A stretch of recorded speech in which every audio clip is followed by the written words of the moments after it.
সুতরাং ওইখানের যে হিসাব আর আমাদের যে হিসাব, এই পার্থক্যগুলো যে স্পষ্ট রাখতে হবে।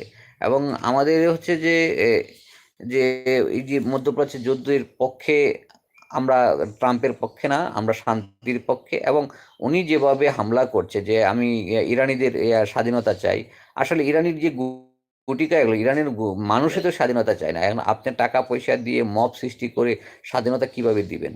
কারণ আপনি যদি দেখতেন যে ওখানে অন্যায় অত্যাচার হচ্ছে, নির্দিষ্ট একটা যে সম্প্রদায়, তারাই সেখানে ইসলামিক রেভুলেশনের মাধ্যমে ক্ষমতা এসেছে। এখন তারা যেভাবে দেশটা চালাবে ইসলামিক রেভুলেশনের মাধ্যমে, সেভাবেই তো চলবে।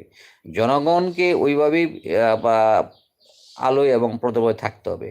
আমাদের এটা এইরকম দেশ না যে আমাদের তাদের শক্তি সামর্থ্য, যুদ্ধ জাহাজ, হ্যাঁ, তুলনামূলক আপনাদের চেয়ে কম না, ড্রোনে কম না। এখন যে এই যে আজকে সকালে যেটা দেখলাম নিউজ, এটা প্রায় 200 প্রায় মার্কিন সেনা নিহত হয়েছে, আইডিএফ সৈন্যরা নিহত হয়েছে ইসরায়েল। আমরা এই যেমন এই মৃত্যুগুলো চাই না। এবং আবার 200 সৈন্য আমাদের সাধারণ জনগণ এবং এয়ার সহ আইআরজিসি সদস্য সহ ইরানি মারা গিয়েছে। তো এগুলো আমরা চাই না।